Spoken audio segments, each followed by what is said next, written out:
Welcome to the Leadership Zone. I'm your host, Sheila Walsh, Leadership Development Specialist, Coach and Researcher. But to move into a leadership position, it's less about what you do and more about how you support others in their success. But that is the exact opposite to what got you here. You usually got here, you might have been liked by people, but you got here based on individual performance.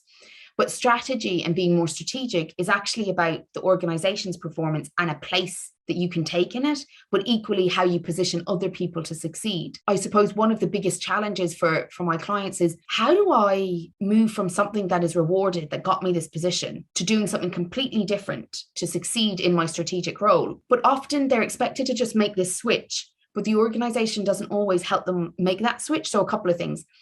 Their managers might still want them to be operational and strategic, which isn't always the role, but it just makes their manager's life easier. Sometimes they're not given the support to learn how to move from one to the other. So they don't know how to measure their success, their strategic successes, because they've only learned how to measure operational success. And I suppose it's the biggest issue is everyone's talking about being strategic. Very few people know how. Understanding strategy is like how the tactics connect to the kind of team aims, but then the team aims connect to the organizational aims, and how every decision needs to take into account a kind of more complex view of the situation rather than technical and tactical. But yet you've only been rewarded for being technical and tactical. How are you going to be able to do that without feeling really, really uncomfortable? And I think that that's one of the things that we don't always tell people who are moved into strategic roles, is that actually this is going to be really uncomfortable moving from that to this. Actually, you're going to probably attempt to micromanage or step in or take on work you don't need to take on just to feel useful, because you haven't learned to value your strategic skills as value add or useful. You only know to think you're valuable when you're the one fixing or doing, so you keep interfering in the processes. Whereas strategically, you want to set up processes that don't need you to intervene, that the people below you help each other, that success happens when you're on holidays. But that's really threatening to your ego if you're like, especially like, and you mentioned working class. So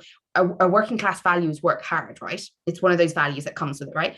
So what happens when you don't need to stay late? What happens when you don't need to come off your holiday and check your email? You're going to feel threatened. You're going to feel replaceable. Actually, if you're in a strategic role, that means you've done your job really well, but that is going to challenge identity and values. So there's actually quite a bit of work to be done from moving from operational to strategic, and also to be able to explain to other people the value add you have without saying you did things you didn't do. How do I express my value add without bragging about myself or saying that my team's work is my work? Because there's not, like, no team hates that more. And it gets very annoying to hear managers claiming the work of their team when actually they should be claiming that they led their team, that they supported their team, not that they did it. So it does, like, moving from operational to strategic is really hard, but it does require development. And that's what I see happen in organizations. We promote someone, they only have their skill set, and they keep attempting to make everyone do it their way because they don't know how else to do it. So they can't move into a strategic mindset because they're so busy in the detail of doing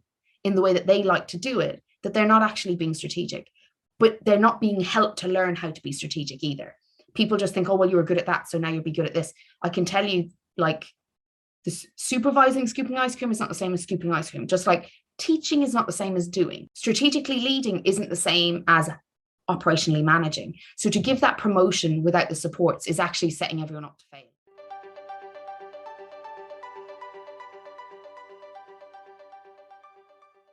Yeah. The first things I do when someone's moving from operational to strategic is we kind of develop some very clear, like, KPIs, for want of a better frame.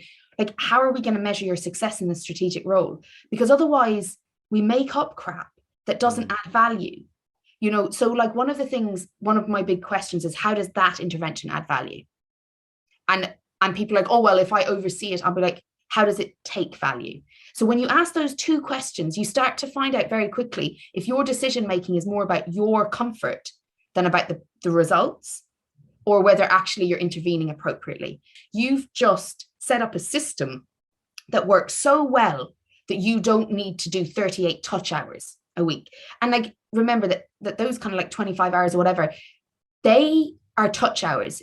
That means that you are thinking the other hours, which is what you need from a strategic person. You need someone who's thinking about problems, preempting, being innovative, considering solutions, trying to make people's lives easier.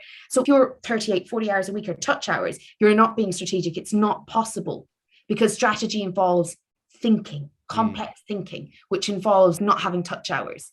So a strategic role and operational role have different values, but a strategic role needs a promotion, needs a pay rise when you're able to create space for the strategic thinking and your system is working well and outperforming other systems. Like the people are outperforming other, that's a pay rise. That's not trying to fill those hours, because you're ignoring unconsciously that those hours of not being in contact with people might actually be where you're problem solving best, not under pressure, where you're able to see meta views because you're not in the detail with people.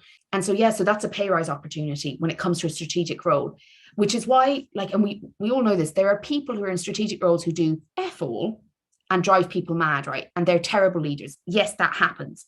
But there are people who are in strategic roles who you see can have a coffee with people and people are like, it's grand for some. They're working. That coffee is work. You know, they're going out for those drinks, they're going out for lunch. That's work. You might not, it's not work in an operational sense, but it is in a strategic sense. So you have to have different measures for success. Now, if I'm working with an operational manager, this is not what we're talking about. You know what I mean? So like, this isn't true for operational, but we have to see that different KPIs for both, and you have to help someone understand them for them to be able to adequately measure their success.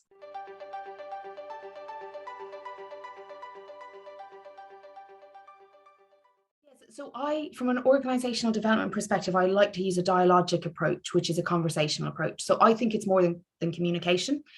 I think set your organization. So I think there's nothing wrong with senior managers setting the direction of the organization. I think that's appropriate. But I think that what needs to happen next is a conversation at each level about how that level can contribute to that goal, not communication. There's a difference between telling someone how they can and asking them to input versus having a conversation. So for me, if you're going to go to the effort of strategic goals, you need to have a method in which you are able to have conversations with people responsible for the delivery of it so that they can inform the most strategic way from their perspective, even an operational role. So here's an example. You might say, my team can make 10 million in sales this year. You decided as a manager, because you know you get a 2% bonus for every sale, right? So you're like, we'll do 10 million because you've worked out what your bonus is. But because nobody's talked to your team, what they don't know is that you're overworking your team and they're about to all turn over in the next year. They're about to leave, right? So you've set a goal that is financially beneficial for you, but because that nobody's talked to your team are saying that is not an achievable goal for us. What is achievable is this. Now, don't get me wrong, there's always stretches, like people are always going to do what's comfortable. So I'm not saying you go, oh, that's exactly what we do. But because we haven't talked to your team, we're not getting a real understanding.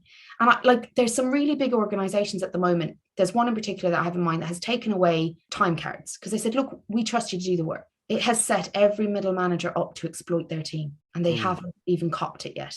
And their teams are leaving them. They're all out there looking for new jobs because the organization was like, this is a really good method of trusting our staff, which technically it is. But what they've actually done is set up a position where middle managers can now look like that they're providing the results that they promised that are unreasonable, but they're exploiting their staff and they're now losing their staff. So there's a real issue here with not talking to the levels responsible for delivery. Now, there are some really big organizations like international ones that's not as practical.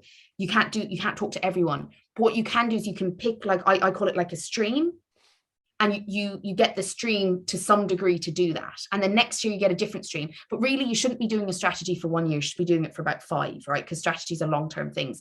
So I think some critical thinking up front, and then dialogic approaches, conversation. You can either set up formal conversations where you go down a line of the business, or you can set up informal where you give people grades and you say, you can come and talk to us at this grade. So you might have to say, right, A's are entry-level people, B's are this, C's are middle managers. You know, you might have to do it that way, and then do an open call for people to come to the conversation. But I do think that you need conversations. And I think that's the biggest gap between people in positions of power making decisions that are good for them, which ultimately undermine the organization's sustainable success. And also, they'll tell you about the problems you don't know about. So like if you have an OD team, brilliant. If you have a HR team and an OD section, this will be normal for OD practitioners to do. Organizational development practitioners. Basically, you are going to see problems you know nothing about that will become really big problems in the next year, 2 years, 3 years. You will see them by having these conversations, and you can do something with them. Whereas what a lot of people are doing is like top down, giving people frameworks that don't work, and then then putting individuals on pips, being like, your performance isn't good enough. And the individual is trying to tell you, I'm working 70-hour weeks. I keep making mistakes because I can't keep up with what's being asked of me. Not because I'm insufficient, but because actually our department is stretched, because our manager is driving me nuts. Because like there could be loads of reasons. Somebody I care about passed away. So I think what we need to do is realize that there is value from the ground up, not just top down. So I think that like we could use more of that ground up understanding, because there is intelligence on your entry level staff right up to the senior board that could earn you money and prevent problems. That's what strategy is about, is understanding how to use all of that, how to distill that into useful information, whereas operational is how to get them to do it, whatever it is that you've decided.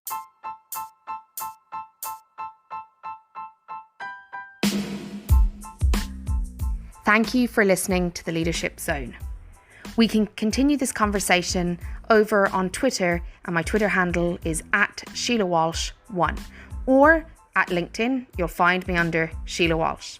To book a free consultation to discuss your leadership needs or the leadership development needs of your organisation, simply visit my website www.sheilawalsh.com and book a free leadership consultation.